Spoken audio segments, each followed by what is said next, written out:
call is now being recorded. Sorry about that. I will talk about the programs. We have, let me connect my laptop to power. It's powering off. We have a number of some few programs that are necessary. Sorry for the mix-up on the videos. But no big deal. I can still talk about the maternal, the programs, the health programs that we have. One of the programs that we have that is key to us is the maternal and child health program. The maternal and child health program, which is commonly known as the MCH,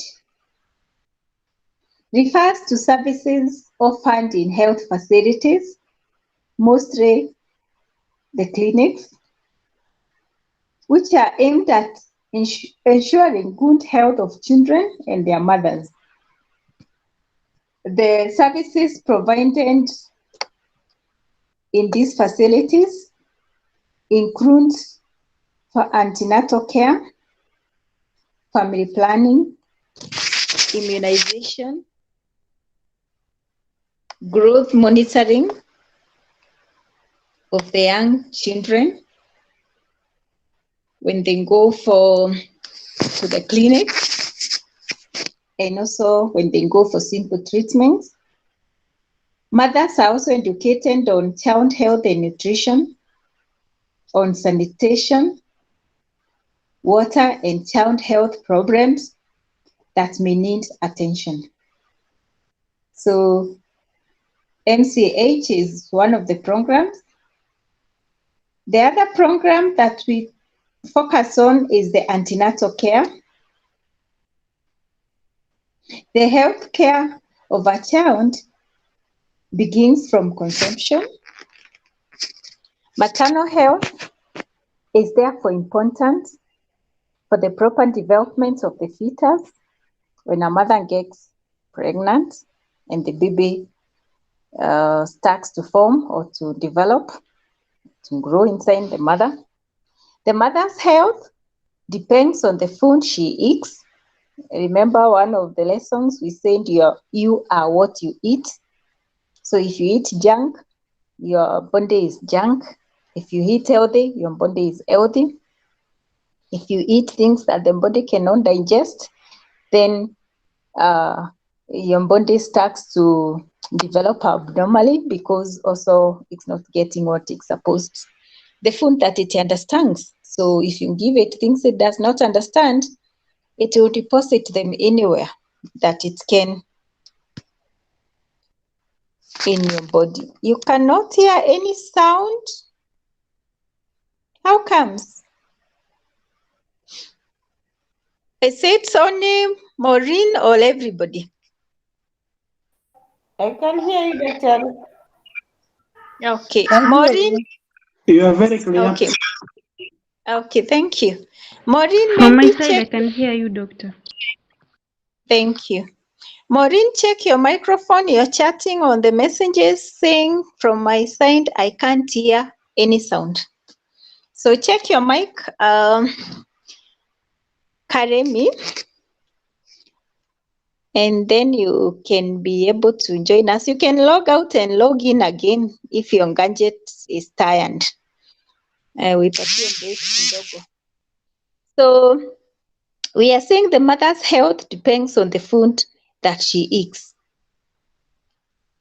The mother's access to prenatal health services and her social behavior determines the outcome of her pregnancy.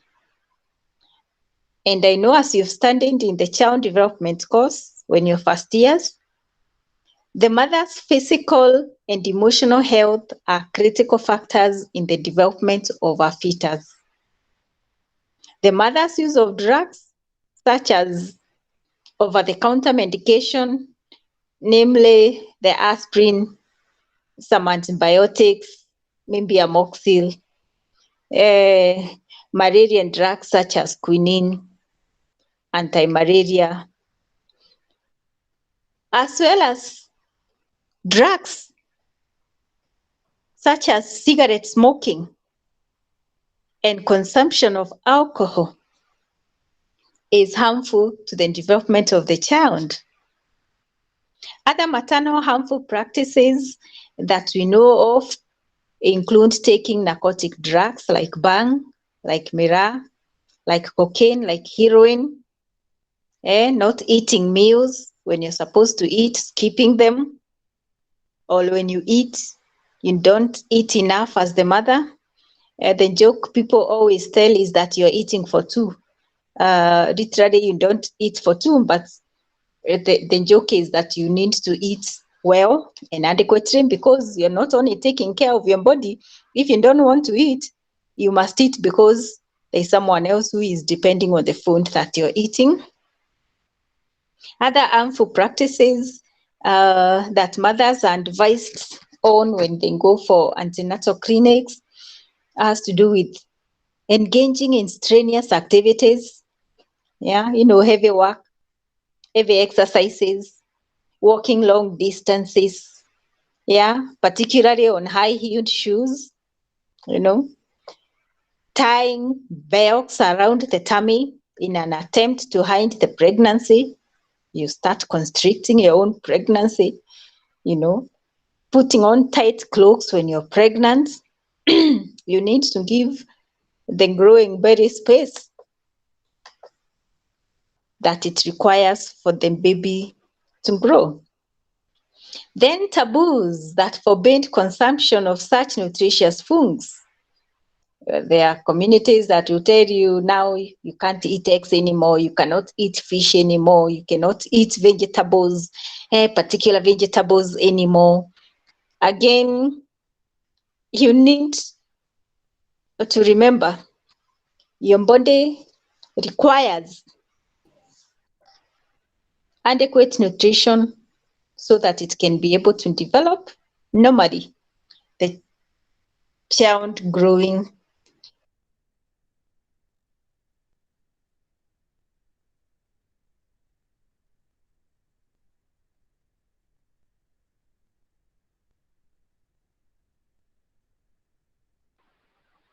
Sorry about that.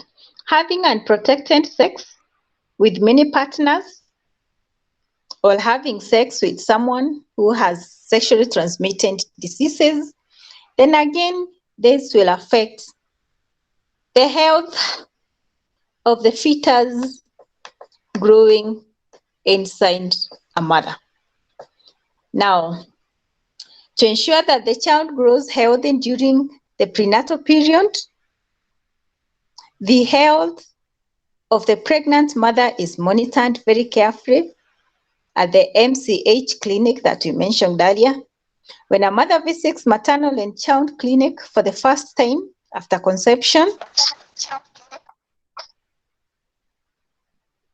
she is required to give full information about her health, status of the medical professional report, and the medical professional reports that are taken from the mother collects information such as her background information. Background information about the mother has to do with identification, how she can be identified, that is her names, her next of kin, the number of children that she has, her medical history, that she has a disease that she knows of that might interfere with the development of her pregnancy. She's given strong medication for it? Does she have constantly, and does she has an illness that requires her to take prolonged specific drugs for a period of time? Because then again, this is going to affect her pregnancy. So all this information, including accidents, have you been involved in an accident? You know, do you have a terminal illness? What is your HIV status as a mother? Yeah. What are the risk factors that can affect your pregnancy? Yeah. Such as previous birth complications. If you're a mother, were there complications in your last pregnancy? Was your last pregnancy or previous pregnancy through CS? Did you develop postpartum hemorrhage? Was the child a normal birth weight, or the child had low birth weight? Was a child a normal delivery, or the child was a stillbirth? The child you gave birth to, is the child okay? All this is background information that will be corrected at a MCH clinic when a mother goes for prenatal care.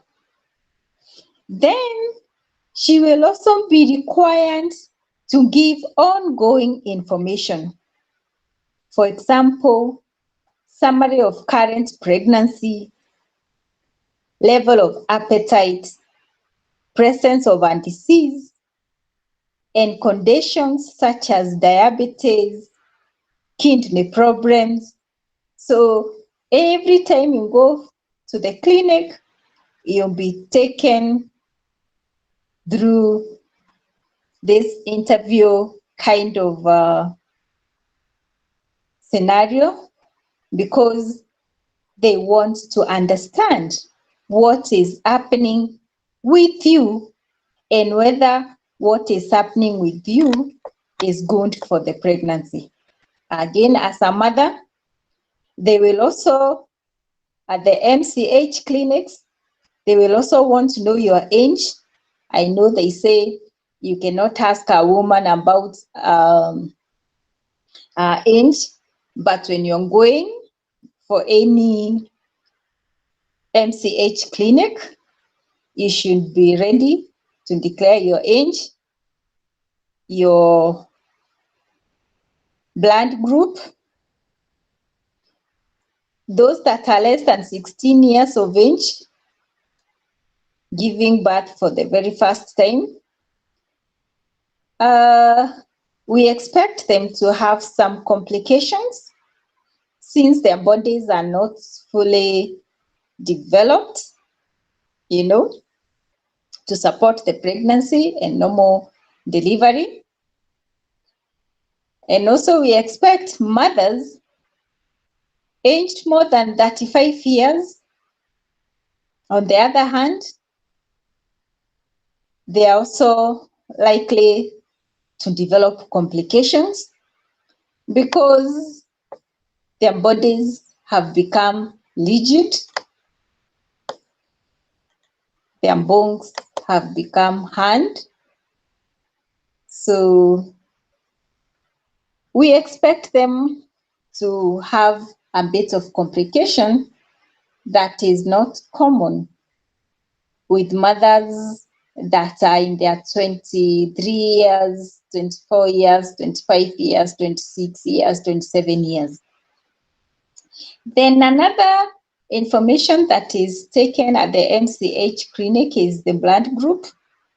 And I mentioned it, this is necessary in order to establish whether or not there is a likelihood of the complication related to the rhesus factor. At the MCH clinic, they will also correct information to do with parity. The more the number of children born, the less stable the mother is at birth. Thus, subsequent deliveries and therefore require closer attention. So if a mother gives birth every year, then that mother, her body is not stable, her health is not stable, and she needs close attention. Those whose pregnancy is the first one also need special attention, first-time mothers, because they do not have a history that anyone can refer to know what to expect. Then at the MCH clinics, they will also correct information on birth spacing.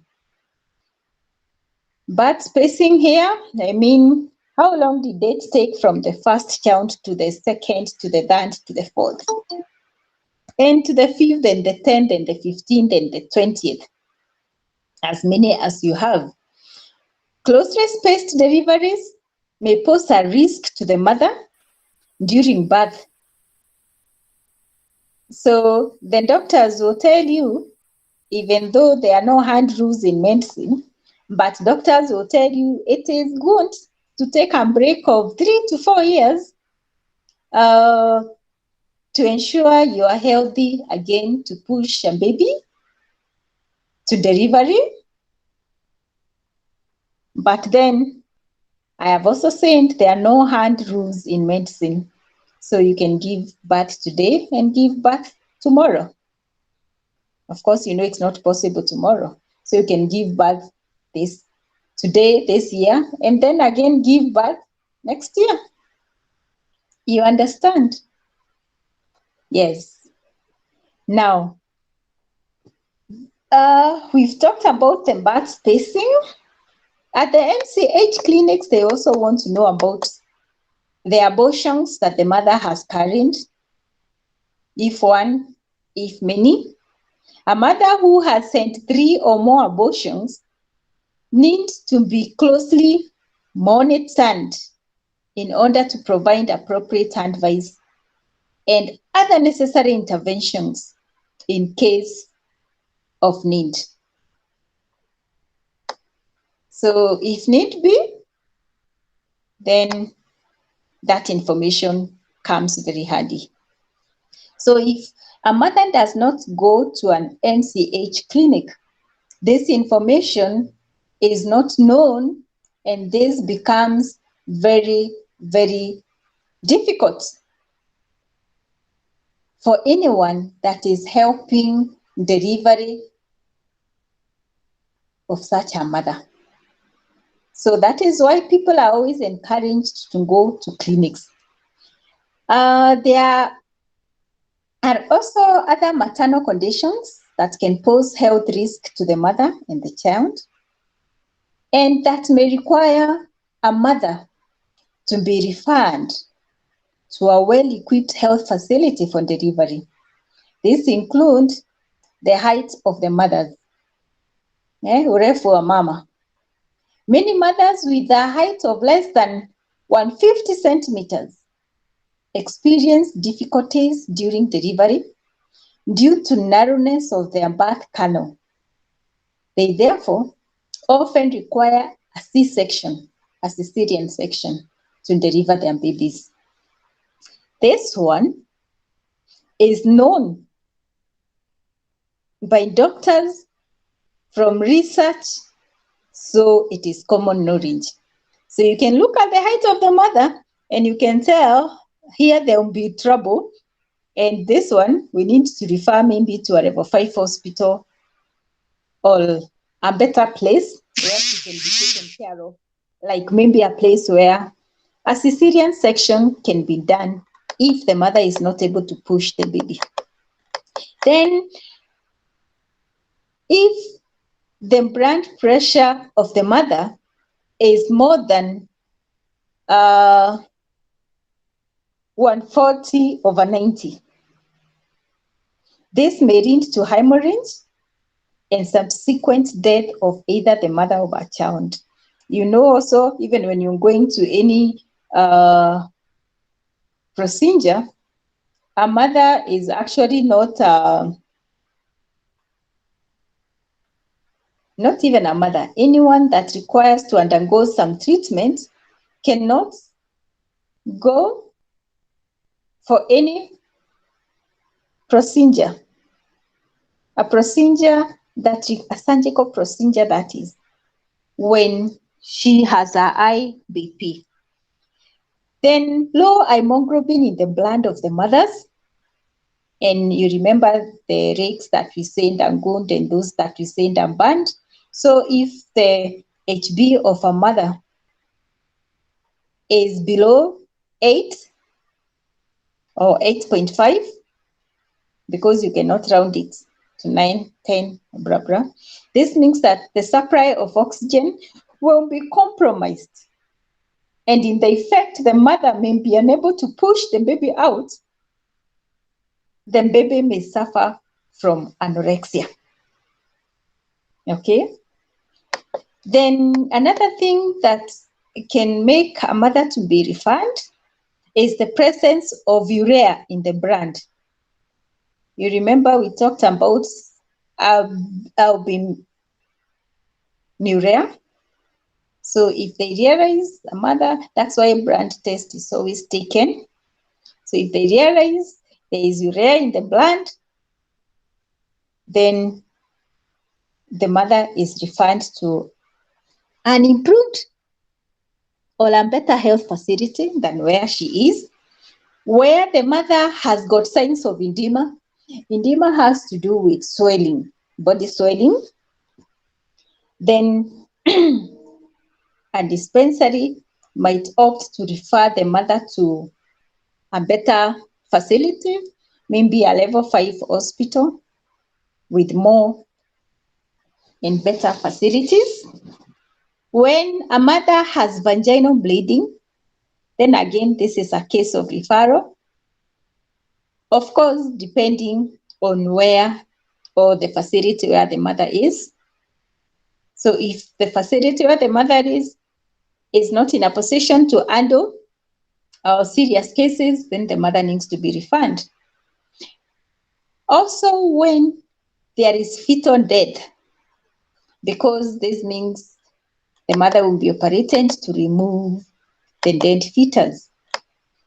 Also, when there is presence of sexually transmitted infections, then this mother needs to be referred to a better hospital because the child will pass through the birth canal and the child might get the infection from the birth process, and maybe there will be special requirements that will be done to the mother that will require the mom to go to a better facility.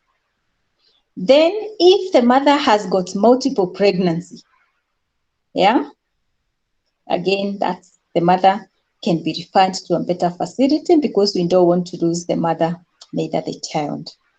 When the child comes in breech fetus, you know, the position is breech, whereby the baby is lying horizontally in the womb, then again, if the facility where the mother is does not have good equipment, then the mother needs to be referred, and very fast before the baby comes.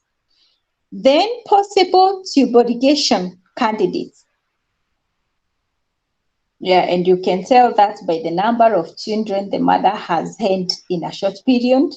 It has been an issue whereby a mother would be, her tubes would be tied without her knowledge because they would feel this woman has given too many births and we need to take care of it. So when you go to give birth, they don't tell you, but then they tie your tubes. So you wonder why you're not getting pregnant anymore. Maybe you have 15 children, you're sexually active, you don't get your 17th child, your 18th child, and you're wondering, okay, so what is happening?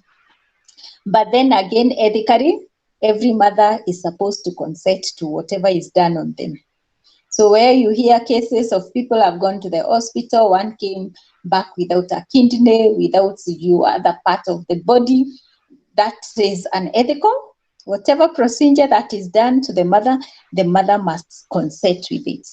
And that is why you should go to a good health center, health facility that can take good care of you and also observe good ethical procedures. Okay? Then another health program that is there is the growth monitoring. One of the activities carried out in an MCH clinic is weighing of expectant women and young children. The body can grow if it gets enough food, which contains all the nutrients. Although there are many ways of monitoring growth, weight is the most commonly used because it is actually the easiest and the most accurate way of capturing growth failure quickly. We need, therefore, to discuss weight in greater detail, or you also need to go and read much more on weight than the other 4 measures that are used to measure growth as an alternative. I will talk about weight a little bit, but I know we talked elsewhere in another lesson, and we said it's actually something that we need to watch out, because weight will determine whether the child is fed well or underfed. In an MCH clinic, the weight of a child is plotted against his or her age in a chart card, which is in form of a curve. You remember the ones that we looked at in some of the lessons whereby we looked at children's illnesses and diseases. This weight against a child's age and height is determined as the road to safety, is called or referred to as the road to safety. And it's printed, it's a printout actually of this card or this record that's there, that mothers are given, and they keep it, and they are able to have the recordings done every other time when the child goes for the clinic. So it's recorded there, and you can see how the curve is going, whether it's going up normally, whether it's going up normally, whether it's going down. Then the mother is advised on what to feed the child, and the mother can also be interviewed on why the weight is going down, so that they know what is happening. So maybe the child is underfed, or maybe there is no food to give the baby, or the mother is not able to breastfeed. And these things, as they talk to the mother, they will capture them and be able to advise the mother appropriately. If the points depicting a child's monthly weights produce a gradually rising curve, which is normal within the road to safety, the child is growing well, and that mother is doing a good job. A curve that starts to rise, or starts with a rise but then remains flat for several months, signals a need for special attention. And even if no doctor has said anything, then it means someone is not keen somewhere. That mother needs to be advised seriously on how to feed the baby and how to take care of her baby, so that the baby can grow and develop normally. Yeah. If this is not done, the child becomes weak, the child starts to get infection, the child develops kwashiorkor, marasmus or marasmic kwashiorkor together. And it is important for caregivers to keep in mind that any weight between 80% to 60% of the standard expected weight of a child at a given age, then that one is considered underweight. Weight that falls below 60% of the standard weight, on the other hand, constitutes marasmus. Okay? In any MCH clinic, the health workers and caregivers should take note of the following when weighing children. Children with kwashiorkor, or marasmus may have undeceiving weight owing to edema, because edema means the body is swelling with bodily fluids. So if a child has got kwashiorkor or marasmus, note the weight that you're recording could be because of the fluid accumulated in the body. So don't just go taking measurements, take measurements, observe the child, do the necessary, advise the mother and tell the mother what is happening with the child. Okay. So a child with edema is at risk if the actual weight is not very far below the normal line.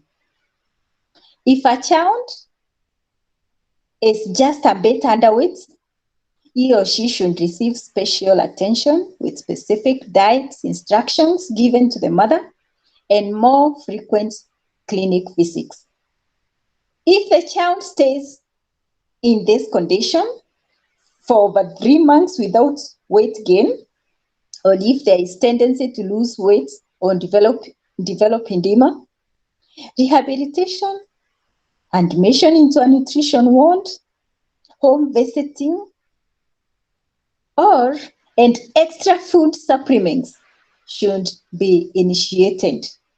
So when a child comes to the clinic nurse should do due diligence to make sure that she understands the conditions surrounding the kwashiorkor or the marasmus condition that the child has.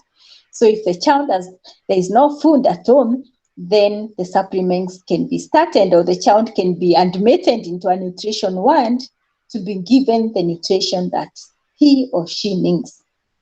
Okay, so people need to be, the nurses, whoever is attending the mother needs to be very keen on the circumstances surrounding the marasmic condition or the kwashiorkor condition that the child has. Okay, then malnutrition should be closely related to other factors such as infections, socioeconomic factors of the families.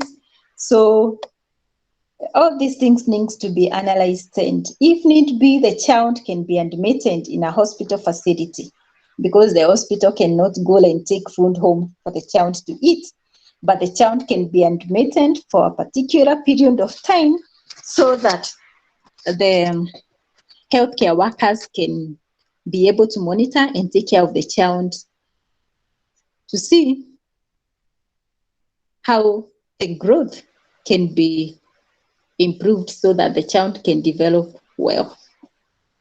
Okay. Children who are already malnourished should be identified and given special care and attention. And this is done by health workers, so they should be watchful of the following category of children who could be vulnerable to infections by nature of their living conditions. So the category number 1, they need to watch out very keenly for, because they are vulnerable, are children with recent history of infections like measles, whooping cough, severe respiratory tract infections, diarrhea diseases. These diseases interfere with the food intake and utilization because they decrease appetite, decrease absorption of nutrients, and increase susceptibility to infections because antibody production is impaired. Then they should also watch out for children who have been recently weaned.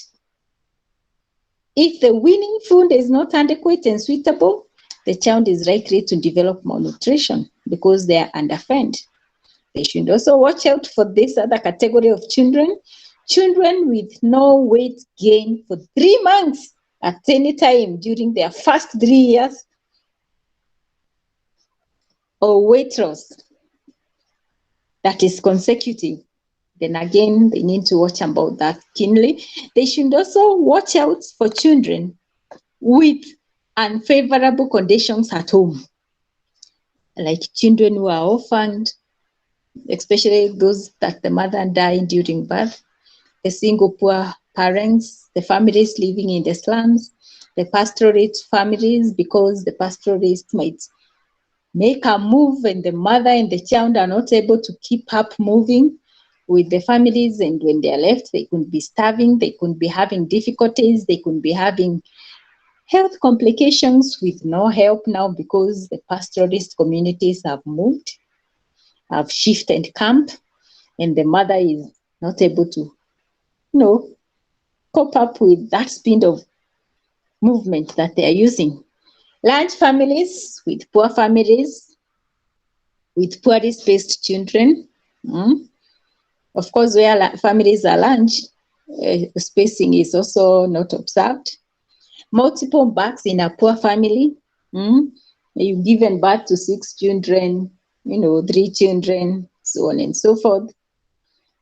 When more than 3 siblings have died in a family, then doctors need to watch out keenly on children that are subsequently born in that family. Those who have had contact with people with open tuberculosis, and children from very poor families with sick or uneducated parents. Yeah. Then they should also watch out for children with acute diseases. Acute diseases here could mean anemia, edema, because these require immediate treatment. When children go to MCH facilities, the other thing that is done is that height is actually taken. Height is taken. Like weight, the height of a child becomes meaningful in monitoring growth when considered against the child's age.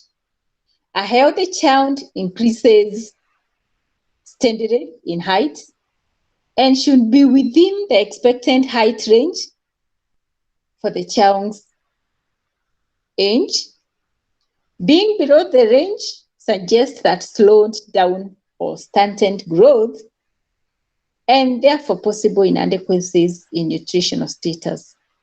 The seriousness of the possible effects of these inadequacies are depicted in the height for the age chart. So if a child is not fed appropriately, then this child is going to get stunted. The height is not going to increase as per the age or as per the expected norm. Okay? Any height below 80% is regarded as a short stature. Normal variation in height may be related to heredity and sex of the child.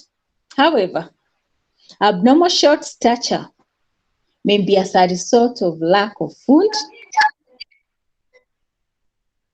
particularly, someone is talking to me, particularly protein, calorie malnutrition, and long-standing diarrhea and disease. Other causes may include chronic diseases such as anemia, disease of kidneys, pulmonary disease, and also congenital diseases. Bone diseases may also cause abnormalities of the skeleton system and can lead to abnormal shortness. In other circumstances, abnormal regulation of growth can result due to endocrine disorders like hypothyroidism, which we talked about previously, chromosomal abnormalities like Down syndrome, and multiple congenital malformations. Then head circumference is also taken in an MCH clinic as a growth monitoring procedure. Head circumference of an infant has a relatively larger hand than an adult.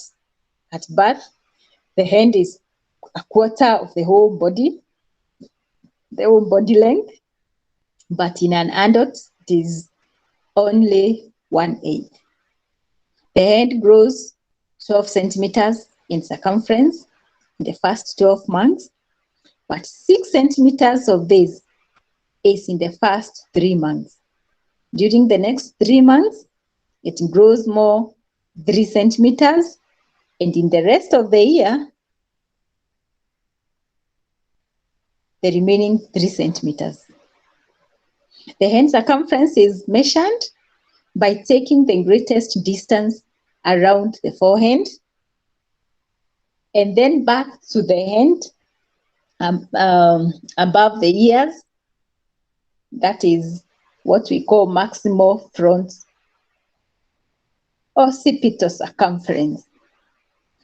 The interpretation of the hand circumference is done along the chest circumference. So the hand circumference is taken, then the chest circumference is also taken to monitor a child's growth. The chest circumference is measured by placing a tape at the nipple line. In well-nourished children, the circumference is about the same as that of the end at the age of 6 months. In a malnourished child, the end circumferences may be larger, pointing to reduced fat and muscles on the chest. After that age, the chest circumference is larger. Then in an MCH, also the mid-arm circumference is taken. This measurement is taken by placing an unstretchable tape around the arm, midway between the elbow and the shoulder. The tape should be gently tightened, but not too firmly, in order not to compress the soft tissues. And take incorrect measurements. A child whose circumference falls below 12.5 centimeters is said to be suffering from malnutrition. Then we have the standard measurement of weight, height, and arm circumference per child. And this you can get from the child count, the child clinic count, and that is able to guide the mother. But I can tell you in a nutshell something you can work with. When a child is half an year, the child, that is 6 months, the child's weight could be 3.5 kg, and then the height could be 50 centimeters, and then the arm circumference should be 16.0, and this increases fairly rapidly. The 16.0 centimeters could be the arm circumference for, sorry, my phone is running out of charge. For children between 6 months and 4 years. So when a child is 1 year, they are expected to at least weigh 7 kgs, and their height is supposed to be 60 centimeters. When a child is 2 years, they are supposed to weigh 10 kgs.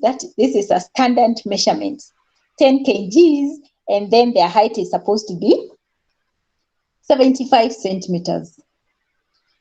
Then at the age of 3 years, a child is expected to weigh 12 kgs and measure 87 centimeters.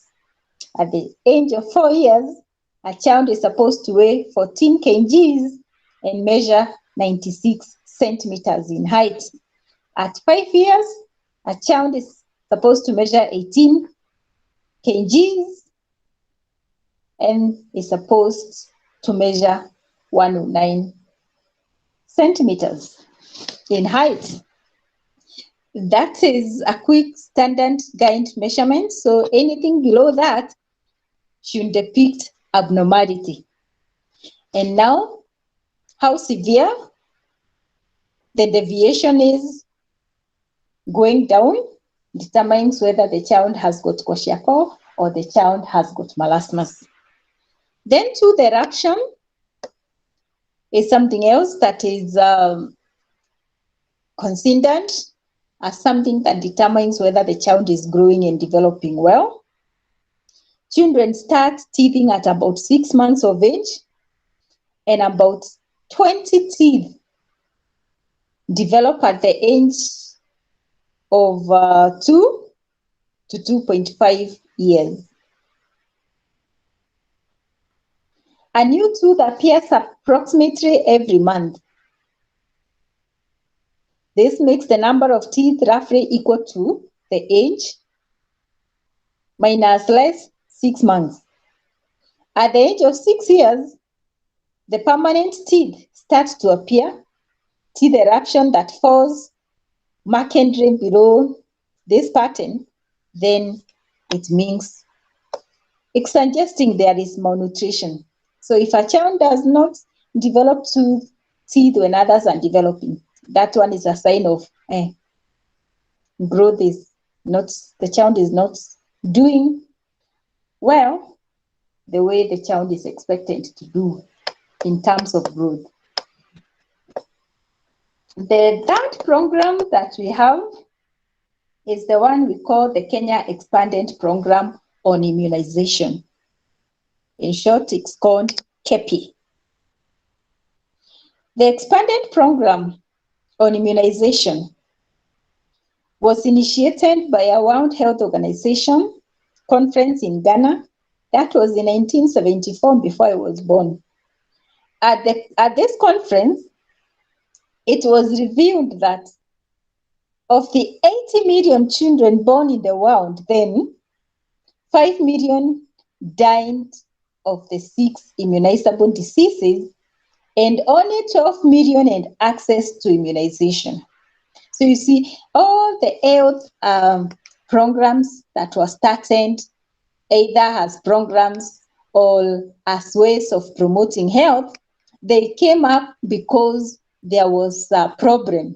And that problem led to either a conference, a seminar, or a declaration. And that is how all the immunizable diseases started being immunized, because they realized, there is a big problem here. But if we do this or the other, this problem can be resolved. So now when they realized that 5 million of these children died of diseases that could be prevented, then they started enhancing immunization programs and facilitating them in all over the world, and more so, or in particular, to the developing countries. Up to now, we always get most of those immunizations free in public hospitals. Some of these immunizations are given free. In private hospitals, like Nairobi Hospital, Aga Khan Hospital, Mata Hospital, you'll pay for them. And on top, they have the baby-friendly injections that we talked about when we talked about the immunizable diseases. And you pay for them. So now the conference resolved that all children in the world should be immunized against TB, against polio, against tetanus, against whooping cough, against diphtheria, and also against measles. Kenya accepted and adopted the resolution. Whatever was agreed on that Ghana conference in 1974, Kenya accepted and adopted all the ideas and started implementing them in 1978. So when they agreed and started implementing, there was policy work, there was implementation processes. So it came into being in Kenya in 1980. So KEPI was funded by a Danish International Development Agency. That's an NGO called Daninda, as well as the United Nations Children's Education Fund, UNICEF. And from that time, they started undertaking activities such as integration of immunization program into maternal and child health, as well as family planning services were also introduced. Training of high-level managers to plan KP activities. Mid-level managers were also trained as medical officers of health. Hospital secretaries were trained. Clinical officers and district public health nutritionists were starting to be trained. Those who do the actual immunizations were also trained. And also training was done on those who handle the cold chain equipment. The cold chain equipment, you realize every vaccine must be stored in a cold chain, including the one for COVID-19. Now, the other thing that was agreed on that Ghana conference is that health education to be increased such that stakeholders would participate in promotion of good nutrition, breastfeeding, appropriate weaning practices, child spacing, and oral rehydration. Then another thing that was agreed on the Ghana Declaration or the Ghana Conference was that surveillance in all immunization activities was to be done. And up to today, surveillance is done. So whenever you go to the health facility for immunization, you are immunized, it is recorded in your book that you keep as a parent, you even take to school for teachers to confirm. And also the hospital records indicate actually that you are immunized. So if you skip an immunization from a center where you go, it is upon the health facilities health officers in that center to follow you with the details the mother gave in the hospital to actually ensure that the child is alive. If the child is alive, the immunizations again are given. So the hospital, the communities have a duty to monitor. Then maintenance of cold chains, systems of keeping vacancies cold, important. You know, those immunizations, the vaccines are supposed to be stored at degrees of 0 to 8 centigrade. So from the manufacturer until they are administered to the children or to the clients, then someone needs to know how to handle them from that time, after the time they are given out, and to the time of giving out, then they should be given out as potent medicine, as potent vaccines that are going to help whoever is getting the immunization, that is our children. Then the traditional birth attendants, we call them TBAs. Believe you me, I know you're wondering, do we still have traditional birth attendants? Yes, they are very much alive and kicking. In Ukambani, we have them. The program is, oh, we know your mic is on.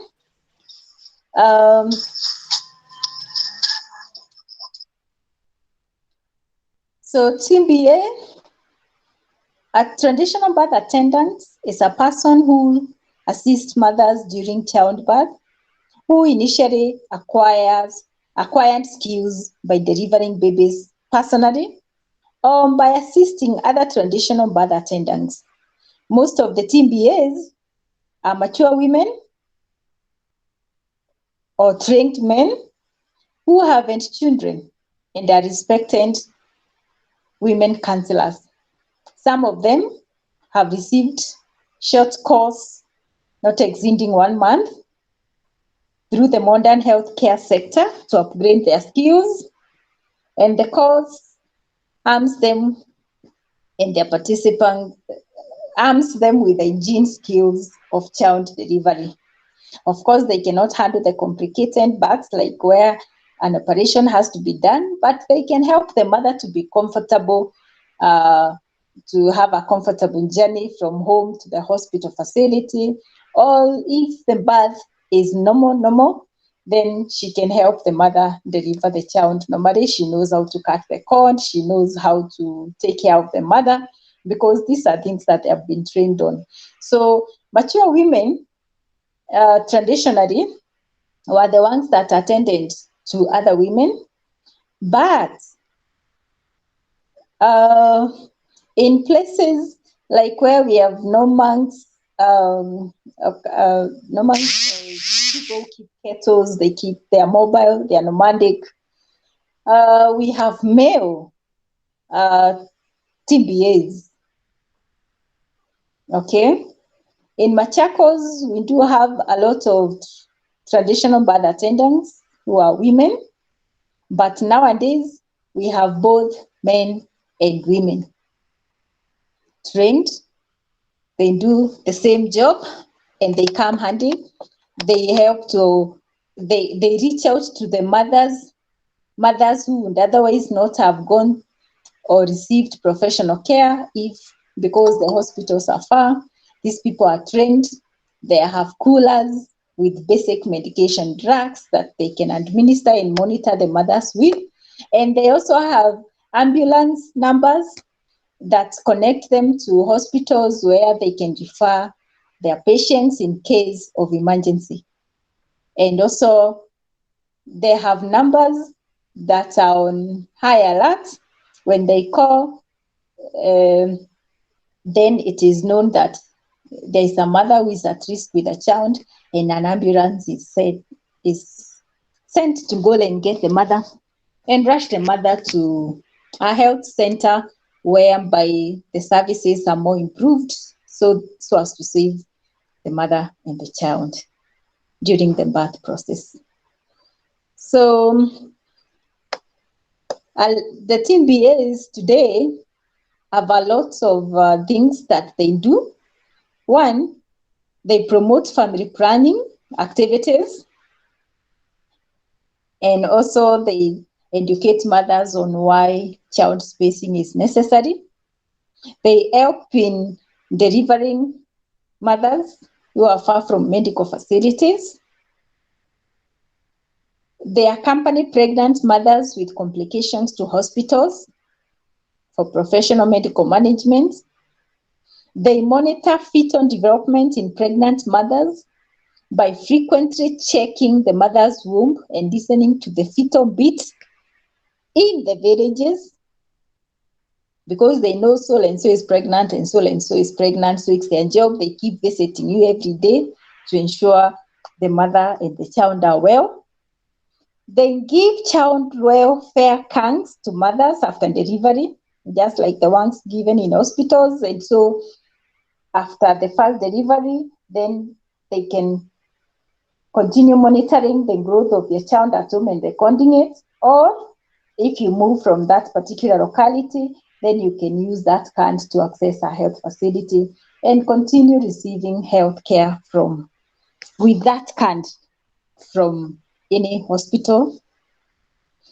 They also register the birth of newborn children in the area assistant chief's office, and then give birth notification certificates so as to facilitate the registration of that child that has been born.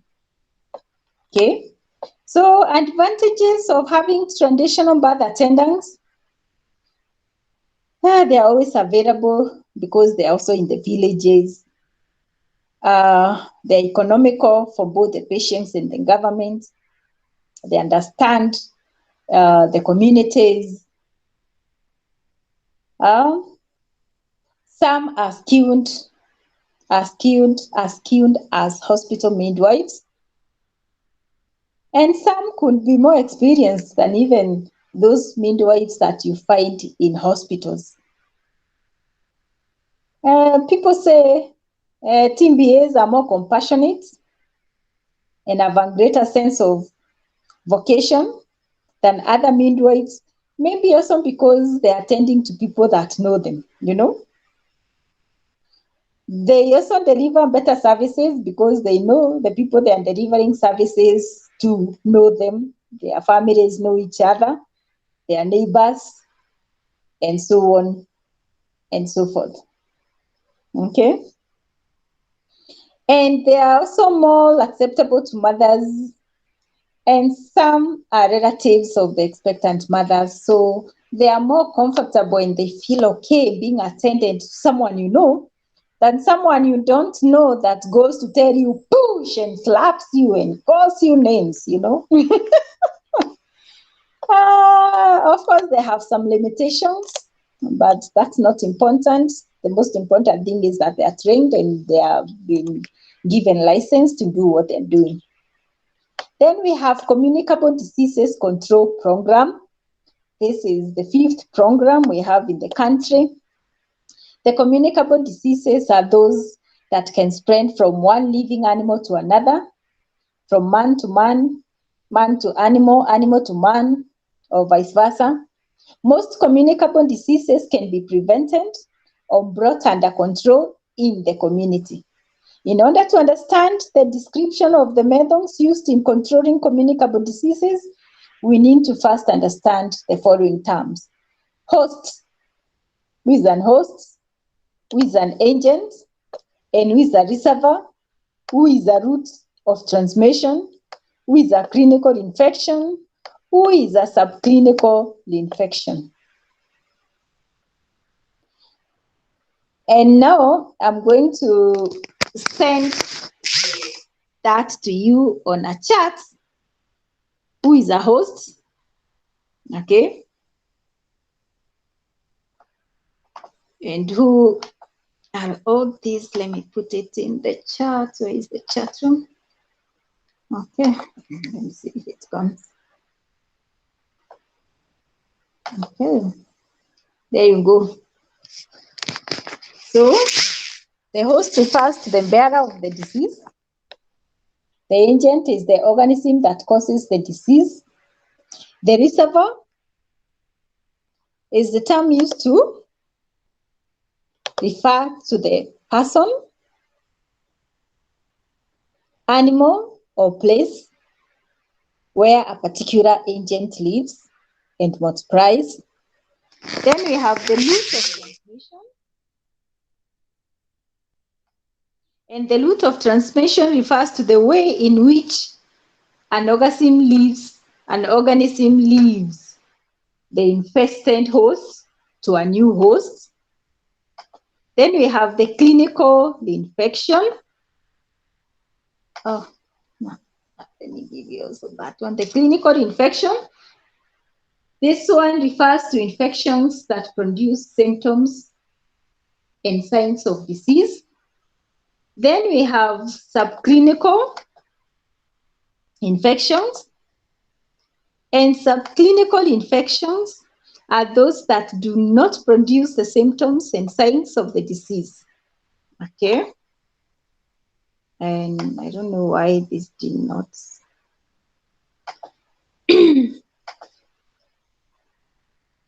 Oh, okay. Okay. The last one is repeated. So, okay. So then that is it. Those terms are very important when we're referring to communicable diseases. Yeah. And now to control communicable diseases, we need to consider the relationship between the living agent, the host it infects, and the environment that both live in. Sometimes there exists a balance between these three, the host, the agent, and the environment. In which case, the disease is said to be endemic. In places where malaria is endemic, for example, people who are infested with X parasites coexist with mosquitoes, and there is supportive mosquito bleeding spaces. If the balance becomes upset and favors disease agents, as would happen during times of floods, in case of malaria, then the disease incidences will rise. If the incidence rises rapidly, then an epidemic will occur.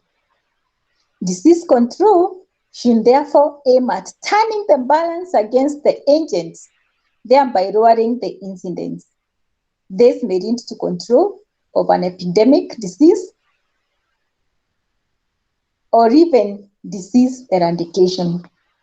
So now you've heard that we have an endemic that actually can skyrocket to an epidemic. And when an epidemic occurs, then we need to focus on the agents that are actually producing or allowing the multiplication of the agents that are spreading the disease. Then, transmission of communicable diseases. You remember now we looked at communicable diseases when we looked at common childhood diseases. And from the common childhood diseases, we talked about communicable diseases. Well, I will go to some of the diseases from the environment that we did not talk about. Few of them like rabies, plague, trypanosomiasis. These are mainly spread by animals. However, man is the receiver and host of many disease agents. People get exposed to these diseases and these agents as a result of poor personal and environmental hygiene. So the conditions that facilitate the spread of these diseases will include unsatisfactory disposal of excreta that links to oral fecal transmission, inadequate housing leading to overcrowding, lack of ventilation and dampness that favor transmission of airborne diseases.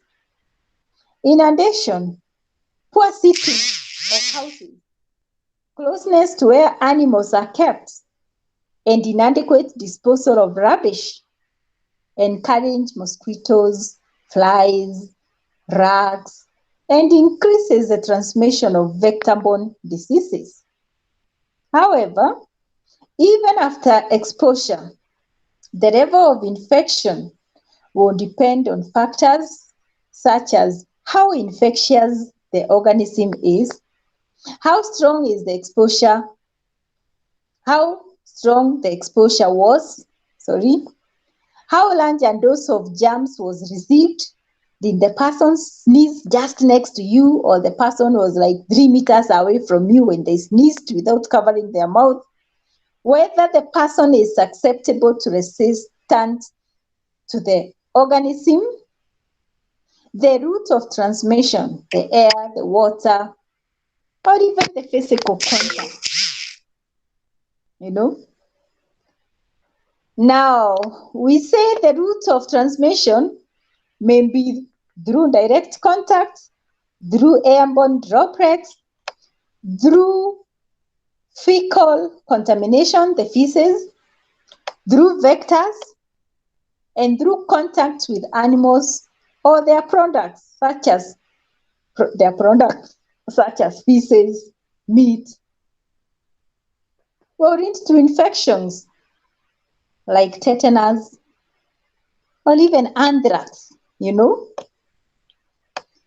Having said that, we have control of communicable diseases, and to control these communicable diseases, we have a number of tactics that are employed. I will not go into many details, but I will mention one. You attack the source. You attack the source maybe through the treatment of cases and carriers, like now what we are doing with COVID, isolation, surveillance of suspects, reservoir control, and even notification. You know, the way the government is doing, providing early warning of epidemics before they occur. Right now, we are being warned. We are running low of oxygen. We are running low of banks. The tents, hospitals are coming back. That should tell you the condition is not improving, the condition is worsening. Then we can also control through interruption of transmission. How do we interrupt transmission?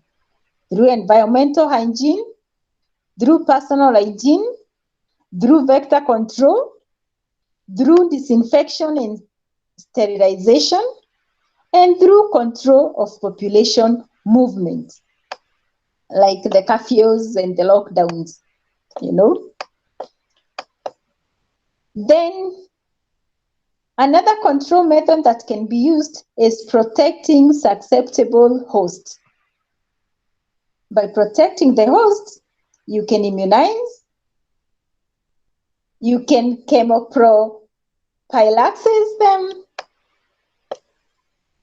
you can do personal protection, and you can do good nutrition. Okay? Then we also need to observe requirements for a control program. And this we looked at, that's why I'm mentioning them, because we looked at health promotion, and health promotion programs is what we are looking at now. We need a control program, yeah? A pre-control survey should be carried out. The people must desire to improve their health, so must wear their mask well, must cooperate, must believe in the programs, must support the government. Because if people don't cooperate, the disease will be here and last longer than, you know, how it would last if we cooperated and do what we are supposed to do. We would literally diminish it within no time. The medical staff require appropriate knowledge and skills. The technical people require to be facilitated with money. They require staff, the supplies are supposed to be available. The organization and plan of action must be worked out at the beginning, such that now you don't get to the situation where we are right now, like in the world, where we are saying, oh, there are no vaccines now. Well, kama ulichukua sijui gani, you'll mix it with this other one. You see, that was not the original idea. Now we are just making do with what is there. So what is there is what we have, and what we have is what we will use. So if what was used initially is not there, then your second dose will be on something else for those that took the vaccine. Application of control methods. Disease control is a responsibility of various stakeholders. These stakeholders are at various levels: the community, the dispensaries and health centers, the district hospital level, the national level, etc. And then at the community level, there are things that need to be done. At the dispensary and healthcare facilities, there are things that need to be done. At every level, we do have what needs to be done. Yeah? And then we have the Ascension drug program. This is program number 6, Ascension drug program. You know, you've had people coming out in the news to say we don't have the HIV drugs, so people are suffering, and because they're also not eating well, the disease is taking a toll on them, and the deaths are increasing. You know, those that are taking TB and drugs are also saying, oh, now when there was lockdown, we could not visit the health centers, and the disease skyrocketed, and there were new infections because the drugs that were controlling the diseases were not being used or consumed as they're supposed to. And so there was a problem. So now we have essential drug programs. These ones are availed by the government or even non-governmental organizations through policies to encourage preventive health services. They don't mostly focus on curative, but their main goal is to encourage preventive health services. Like the essential drugs programs that we have, I've given some few. We also have for children, the deworming tablets, dewormers, provision of vitamin, like vitamin A for people that come from areas where there is no vitamin A. We mentioned it previously in our other classes. Minerals, for example, calcium lactate, ferrous sulfate, iron, vitamin B complex, vitamin A supplements, iodinized salt. These are essential drug programs. They are the essential drug programs, and these programs are the ones that actually determine, we need to go and deworm children in schools. We need to go and give iron supplements. We need to go and give vitamin B complex. We need to give calcium lactate, and so on and so forth. And they also determine where to go and do that. Then provision of malaria preventive drugs. You've seen mosquito nets being given. You've seen these anti-malaria tablets being availed, people being given in communities to take to protect themselves, especially after what happens? After there is, what do you call it? Flooding, etc. Initiation of family planning methods. Right now, the other day, someone came and knocked my house and told me they are giving polio vaccine. Then immunization against common diseases. Yeah. So those are some of the examples that fall under the essential drugs program. Having said that, then we also have essential drug supply and management. That one was an initiative, a Bamako initiative. Like I said, every declaration that was agreed to improve on health or to come up with health programs resulted in a conference, a seminar, a declaration, or something. A body that met and agreed we have a problem in the world and we need to do 1, 2, 3. Okay? So we have monitoring of community health activities. We have community pharmacies. I think we have dispensaries with pharmacies in our rural villages. Then we have guidelines for community health workers. How drugs are received, how the kits are sealed properly to ensure they are not damaged, and so on and so forth.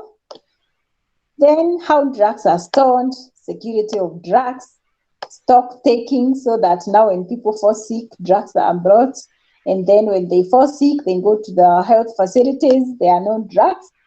There are lots of things that are done, and those are some of the programs that are there and that we follow through in our country. Without much ado, I will not go much talking about this. I will end it here. I will invite questions from anyone that has a question.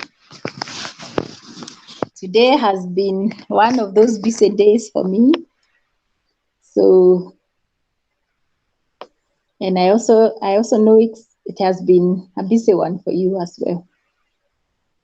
So I will invite your questions. If there are no questions, we end the class and then we'll talk from there next week on Monday.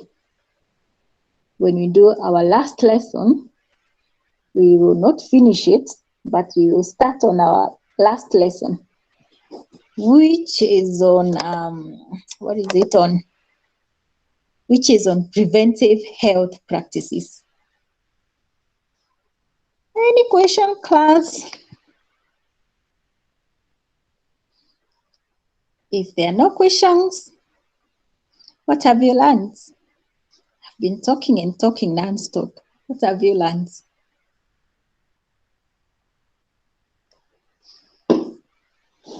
Daisy? Mary? Rachel? Teresa? Kisa? What have you learned today? What I've learned about the subjects of traditional birth attendants, they promote family planning activities, they tell mothers on spacing and also the nutrition. They help mothers to deliver. They monitor the fetus development Yes. as they go around the villages. Yes. They give children, they give the child mother welfare and register the newborns and give the birth notifications. Yes, Saxon. I think she was paying much attention on the TBAs. Mary, what have you learned? That was Abby and what she learned. So, Mary, what have you learned today? Mary Mlongo. That one is good. Yes, doctor. I've learned about the various services that are normally offered in the health facilities, such as the immunization, the growth monitoring, and the various antenatal care services. Also, I've learned about the harmful activities that they normally occur to the pregnant mothers, the taboos. Yeah, I've learned a lot. I think men came up with some of the taboos that mothers cannot eat this so that they don't eat good things and they'll eat everything for us. What do you think? So, what are the programs? What programs have we covered? Anyone else? What programs have we covered? Because today we were looking at programs. So, what programs have we covered?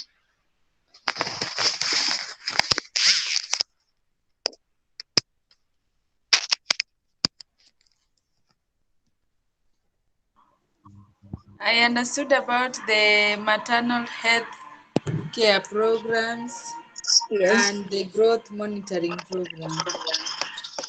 Yes, maternal health program is one of the programs that we've focused on, and we call it the MCI. It has a whole lot of many sub-programs under it.